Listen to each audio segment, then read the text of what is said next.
Wrestling has more than one royal family.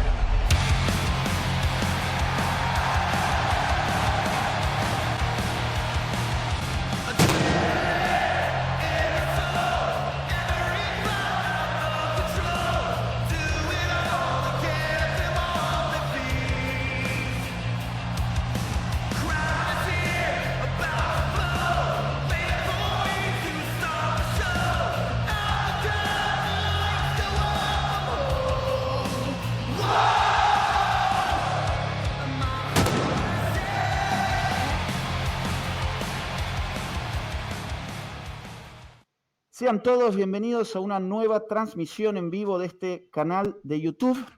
El día de hoy vamos a estar desmantelando el mito del asesino guerrillero Ernesto Che Guevara con un experto en la materia. Me estoy refiriendo al escritor Nicolás Márquez, que ustedes ya lo pueden ver en pantalla. ¿Qué tal, Nico? ¿Cómo estás? Buenas tardes. Agustín, querido, la verdad que un poco incómodo porque me vas a hacer hablar de un tema que no manejo, pero bueno, vamos a ver si salimos airosos del examen, pero... Tenemos ya... Sí. No, tenemos ya casi 300 personas que estaban esperando, así que vamos a tener hoy seguramente una muy buena transmisión. Les pedimos a la gente que dejen like o si no los mandaremos a un campo de concentración para exterminio de disidentes y esto no va en broma, como verán. No, si hay algo, si le puedo atribuir algún mérito, alguna virtud a Che Guevara, es honestidad intelectual. En eso no puedo decir que no. Lo que hacía lo escribía, lo anotaba, lo reconocía. Eso no le puedo atribuir hipocresía. Así que ya saben, si no nos dejan un like, si no difunden esta transmisión, pues entonces tendrán que ser pasados por el fusil, como hacía el personaje del cual vamos a estar hablando el día de hoy. Ya me estaba dañando los ojos esta máscara. Un saludo para un gran seguidor de México que se ve que nos regaló la misma máscara, ¿no? A mí me lo regalaron en México un muchacho que iba todo disfrazado del Che y con una bandera LGBT, una parodia. Exacto. Pero yo la máscara me la voy a dejar porque estoy muy asustado por el dengue. Así que ando con...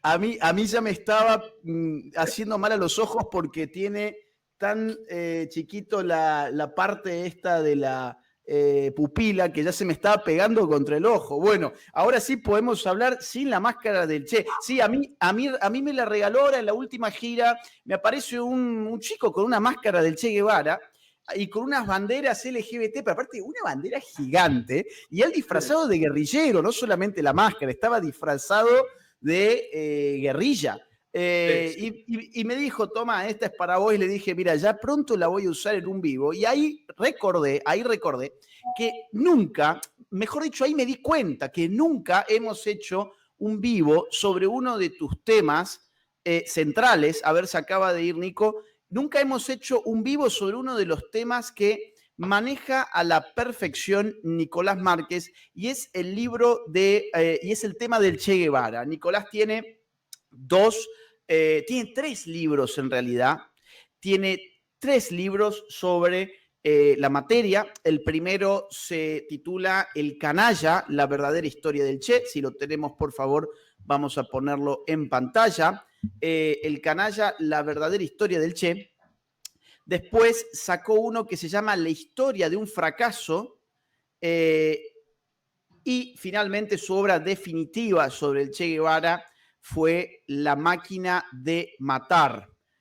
Ahí estamos poniendo el primero de ellos. Si mal no recuerdo, este debe haber sido del año 2008-2009. Generó sensación en Argentina porque vino a desmitificar una de las vacas sagradas. ¿Te parece, Nico? Con una pregunta muy general. ¿Cuál es la relevancia que tiene, que ha tenido y que tiene la figura del Che Guevara para la izquierda en el siglo XXI? A ver, me parece que desde que yo saqué mis libros, y esto conspira contra mis propios intereses, ¿no? Yo saqué mis libros hasta el día de hoy, yo creo que ha perdido fuerza. Ha perdido fuerza el Che Guevara. Hubo 2 instancias. El Che Guevara muere en el 67 y fue tremendamente influyente en todas las guerrillas de la década del 70 que trataron de copiar su legado de una manera bastante fiel, bastante próxima a lo que fue él, sus respectivos libros, sus diarios de batalla, de campaña. O sea, en ese sentido, entre los 70 y los 80 había un Che Guevara ideologizado de izquierda dura y violenta.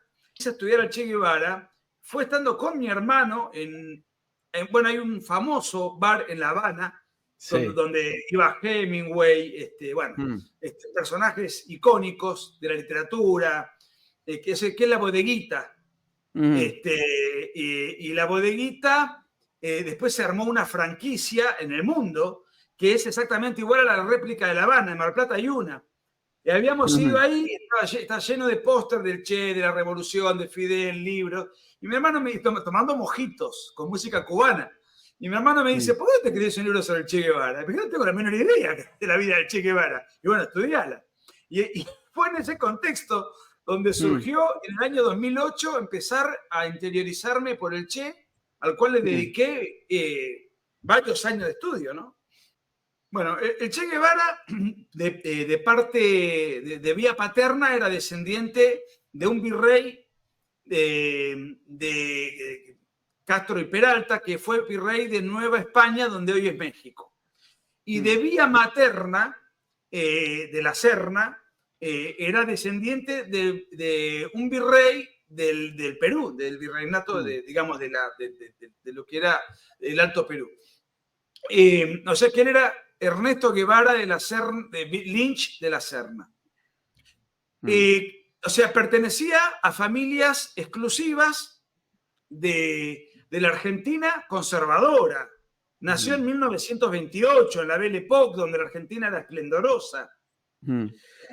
Ahora, que tiene algunos rasgos que a mí me gusta indagar. Por ejemplo, su madre era sumamente religiosa y había pensado ser monja, tomó los hábitos o estuvo a punto y se pone de novio con Ernesto Guevara Lynch.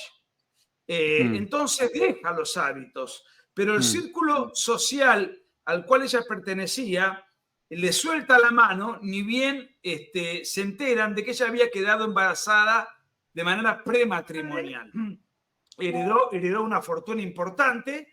El padre era un personaje que estudió arquitectura, pero no se recibió. Ambos eran afectos al casino. Primero el padre dilapidó su fortuna, después la de su madre. Y hay una pequeña biografía de 50 paginitas que le dedica a Juan José Sebrelli, que da una definición que a mí me gustó. Y lo cito a él precisamente porque si está en el libro mío, que probablemente esté, seguro que que lo cito a él. Sus primos hermanos, todos sus parientes, eran todos gente que frecuentaba clubes, fiestas, bailes exclusivos y tenían su dinero, su capital, En cambio, el Che Guevara no gozó de esa situación. Entonces, él era un aristócrata empobrecido. Entonces, en esas fiestas, en esos bailes, en esas reuniones, digamos, de élite, el Che Guevara tenía acceso, pero como dice Sebrelli, era el pariente pobre en un mundo de ricos. Primero vivió en Buenos Aires y frecuentaban un club exclusivo en San Isidro, que es una zona elegante al norte de la ciudad de Buenos Aires, en provincia. Y en uno de esos lugares fue donde él se pescó a los 2 años de edad un asma tremenda, terrible. El asma es una enfermedad pulmonar que te asfixia. Yo de chico era asmático y bueno, pero estoy perfectamente curado, ¿no? Lo que pasa que en la tecnología de la época existían medicamentos muy rudimentarios. Entonces es el médico que lo atiende y le recomienda a los padres irse a vivir a una zona montañosa donde prevalece el clima seco y es ahí donde se van a tu provincia. A Córdoba. Se puede apreciar hasta en las fotos, en donde se lo ve fumando habanos a un tipo tremendamente asmático, no capacitado físicamente para ser guerrillero por esa situación, estar en la selva, en esos climas húmedos, espesos, donde el esfuerzo físico es enorme, y fumando algo tremendo como el habano, que debe ser Perdón, para los pulmones una situación. perdón, digamos que me salta alguna etapa, pero me dejás pensando, sí. parece ser que su voluntarismo teórico, es decir, él genera una teoría de la revolución donde la voluntad es el factor más importante para llevar adelante la revolución, independientemente de cualquier otro tipo de factor económico, social, político. Parece que él lleva a la praxis política un rasgo de su forma de ser, un rasgo psicológico, ¿no?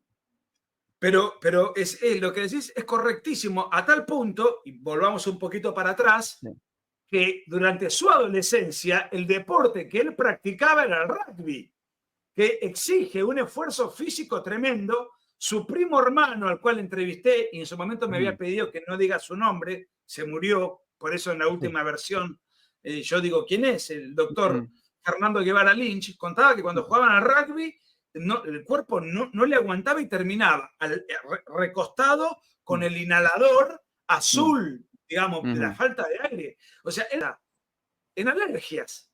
O sea, o sea, porque él pretendía, y no es broma, autocurarse el asma. O sea, estudia medicina para ver si él le encontraba la vuelta a su malestar, a su trauma. Pero no morir de manera intrascendente, no morir de una manera infértil, sino de una manera heroica, dice, atravesado por las balas de la bayoneta. Si no. Anticipaba su propia muerte, de alguna manera ya lo anticipaba con 19 años. Y dice morir luchando y atravesado por las balas de la bayoneta. A mí ese poema, transcribo fragmentos, los que a mí me parecen más interesantes, porque 20 años después, exactamente 20 años después, muere así. O sea, a mí me da la impresión de que él buscó, y hay muchos pasajes de cartas y anotaciones de él que yo voy rescatando, que van anticipando el modo en el cual él finaliza. Donde él dice, cuando yo conozco el marxismo y me embarco en esto, en la guerrilla, ahora me siento algo en la vida. Antes vagaba sin rumbo. No tenía un fin, no tenía destino ni sentido. ¿Cómo se pone en contacto con el marxismo? ¿Cómo se suma después a un proyecto guerrillero? Te tiro un dato más de su etapa entre su niñez hasta la adolescencia. O sea, cuando él termina la secundaria, va a estudiar medicina y vuelve a Buenos Aires. Nació en Rosario, vivió en Córdoba, se hizo ciudadano cubano, se fue a pelear al África y murió en Bolivia. O sea, claro. Me gusta hacer esas comparaciones, ¿viste? Sí, sí. Bueno, se recibe de médico, y se recibe de médico, por lo menos hasta donde yo pude verlo, porque ese es uno de los puntos que muchas veces se ha puesto en duda en algunos detractores de Guevara. Yo lo puedo certificar no con documentos, sino a través de la tradición oral. Una vez, estando en Bahía Blanca, un compañero de Guevara de la facultad me lo confirmó, que asistió a mi conferencia, y todos los datos que me contó se correspondían con que efectivamente había sido compañero, que cuando él después lo ve por la foto y en televisión haciendo la guerrilla, se decían entre los compañeros, ¿te acuerdas de este? Sí. Y se recibió. Y su primo hermano también me confirmó que se recibió. Bueno, en ese peregrinar así, digamos, anárquico, donde se va y no sabe bien hacia dónde, esa película no es la de Benicio del Toro. La de Benicio del Toro son dos películas donde el Che Guevara ya era guerrillero. Esa película, Diario de Motocicletas, no recuerdo el nombre del actor, pero no es la de Benicio del Toro. La de Benicio del Toro la primera es la guerrilla en Sierra Maestra, y la segunda la guerrilla en Bolivia. Donde había un gobierno de izquierda financiado por Alemania Oriental, o sea, el famoso gobierno de Jacobo Arbenz. Ahí lo tenés a Benicio del Toro. Perdón, y me están avisando que Diarios de Motocicleta es con Gael García Bernal. Claro, yo sabía que no era Benicio del Toro, pero viste que el cine no es muy fuerte. Sí. Las películas las vi porque quería un poco ambientarme, a ver cómo venían, ¿no? Y en Guatemala había un gobierno de izquierda, muy de izquierda, revolucionario, financiado por la Unión Soviética, y lo derrocan. hay un derrocamiento militar. Y él participa en calidad de testigo de ese fenómeno, pero es allí en Guatemala donde había una activista comunista, una activista que venía del Perú, conectada con el comunismo internacional, que se llamaba Hilda Gadea, una peruana. La peruana se enamora de Guevara. Guevara, bueno, se genera un vínculo afectivo. El Che Guevara no estaba enamorado, pero ella, la verdad, es cierto, lo mantenía a él. ¿Económicamente? Sí. Le pagaba la pensión, le daba, le pagaba la comida, le pagaba. Y él mismo en una carta reconoce que es horriblemente fea, lo dice él. ¿En qué parte del mundo fue esto, perdón? Guatemala. En Guatemala. En Guatemala. En Guatemala. ¿Por entonces había ya una guerra civil por allí o no? Claro, cuando derrocan a Jacobo Arbenz, él es testigo y ya se conocía con la peruana. La peruana estaba apoyando el proceso revolucionario en Guatemala. Era una mujer vinculada con todo el comunismo latinoamericano. Tenía muchos contactos, muchos nexos. Entonces ahí se conocen. Y bueno, pero como se produce un cambio de gobierno, porque se produce una reacción militar, de hecho hubo un bombardeo fuerte, entonces la pareja viaja a México. Sí. Y en México es donde queda embarazada Hilda Gadea, y el Che Guevara, al igual que sus padres, se casa de apuro.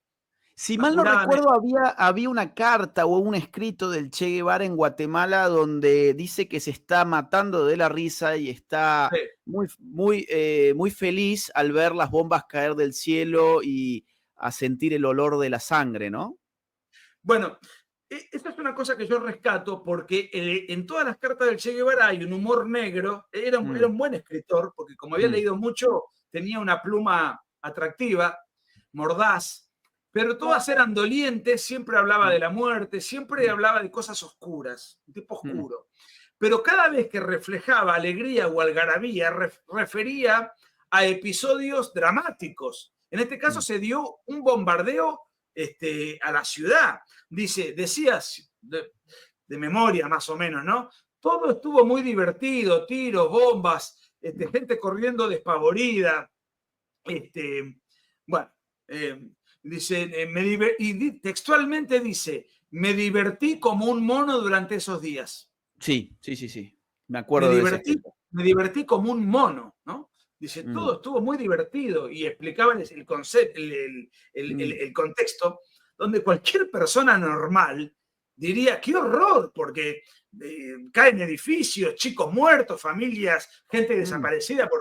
Su novia, que lo mantiene, se escapa a México porque sus vidas peligran, según entiendo.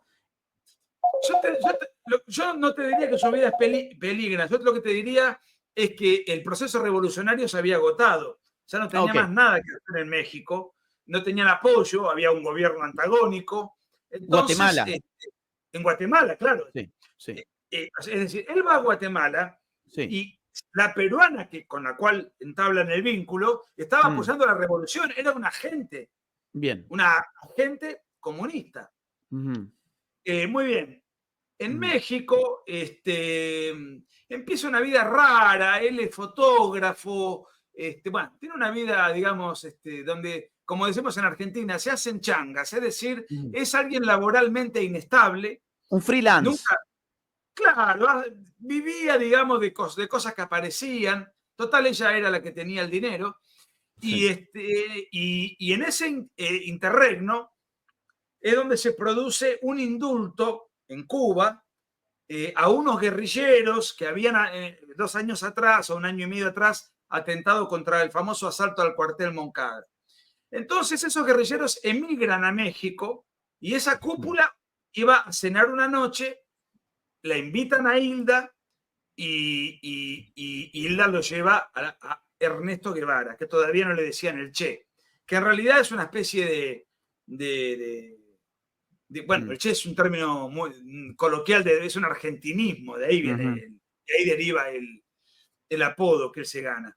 ¿Y quiénes estaban en esa famosa cena en Ciudad de México?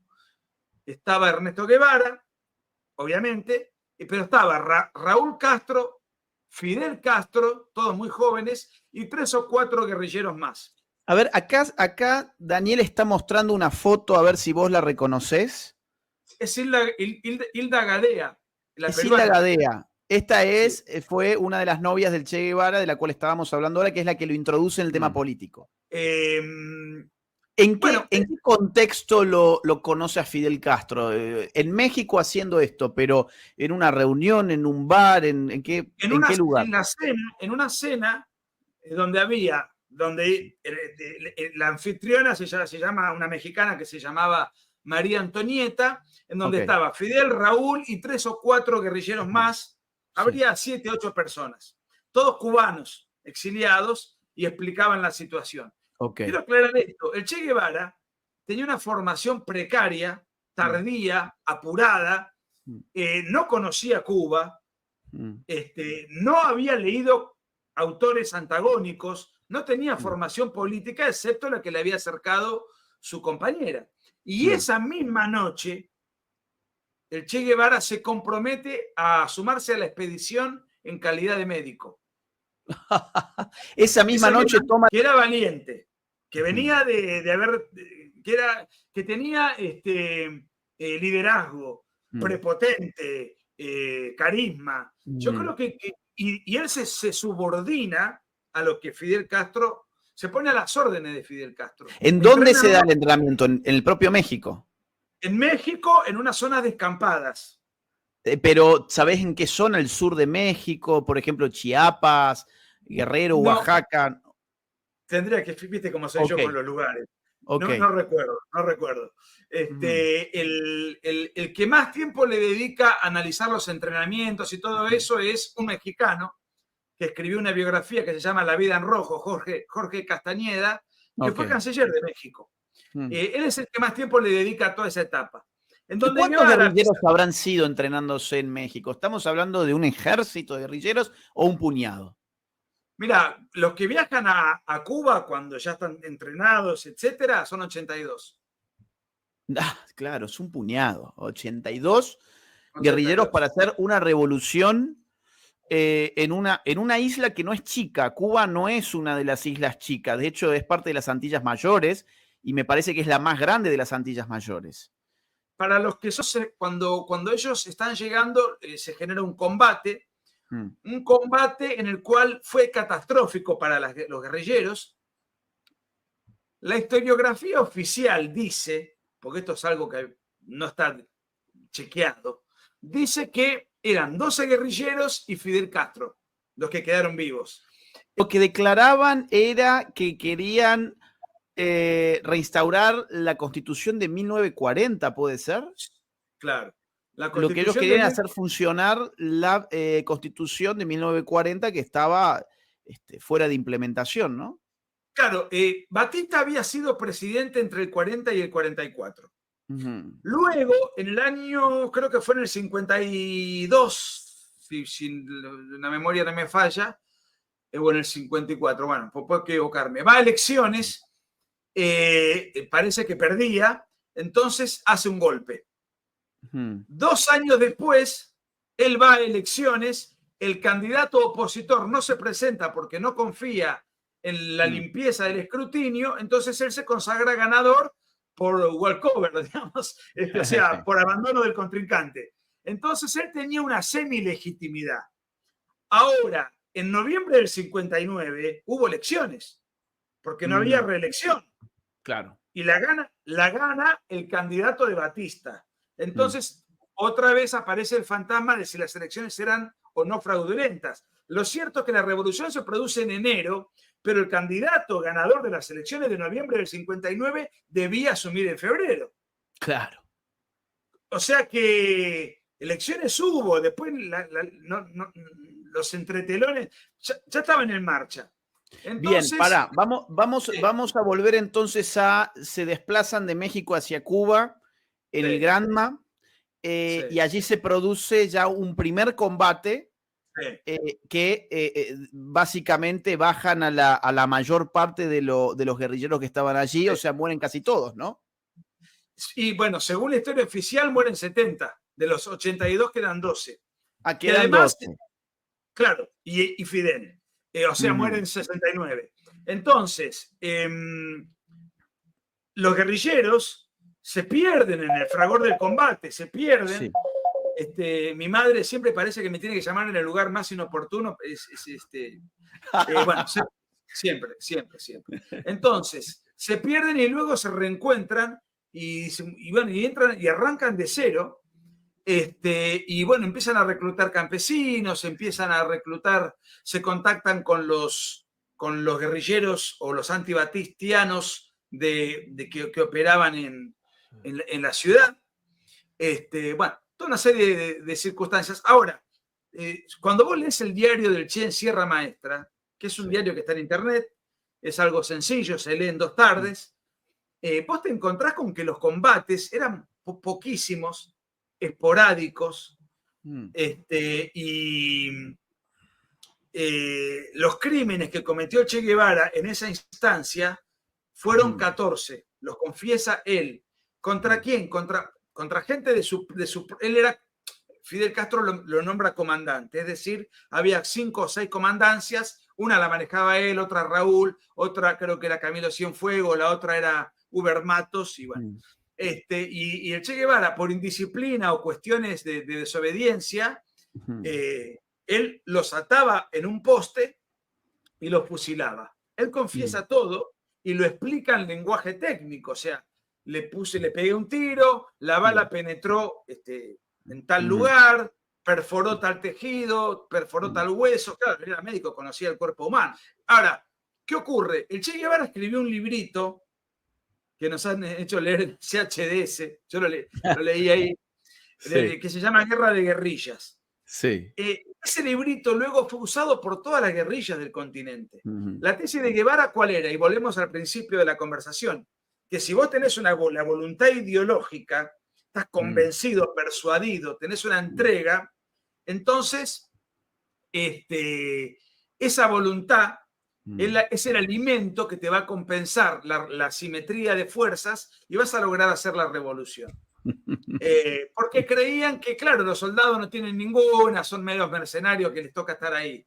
En parte la vivencia de Guevara fue esa. De hecho, cuando Batista hace su golpe de Estado, Batista era sargento. Esto lo explica muy bien Vicente Mazó en un libro que se llama El poder por asalto. Batista era sargento, o sea, tenía una formación militar muy precaria y él hace un golpe de Estado porque era carismático. Entonces, llega el momento de la revolución, hacen ese ingreso triunfal en La Habana. Entiendo que el Che Guevara no estuvo entre quienes entraron, si mal no recuerdo era Raúl, Fidel, Fidel, Camilo Cienfuegos y Uber Matos, ¿no? Y creo que los que no entraron fueron Raúl y el Che. Sí, yo tengo una especulación de por qué. Porque eran los más comunistas. Se sabía que Raúl y el Che eran comunistas. Uber Matos era un docente de escuela, y Camilo Cienfuegos era un campesino con una formación muy rústica. Sí. Ninguno era comunista. Entonces, Fidel Castro quería todo el tiempo ocultar el comunismo. Entonces ingresa en un jeep famoso con una multitud que lo saludaba, porque había una realidad. Si ellos cuando dicen, por ejemplo, ellos lucharon contra el imperialismo, si ellos hubiesen dicho que eran comunistas, el pueblo nunca los hubiese apoyado, porque el Partido Comunista existía, se presentaba a elecciones y nunca colocó un diputado. El pueblo cubano no era comunista, no fue una revolución comunista. Es decir, fue una revolución que se fue traicionada por los revolucionarios que prometieron otra cosa. Por eso contaron con el apoyo popular. Wrestling has more than one royal family.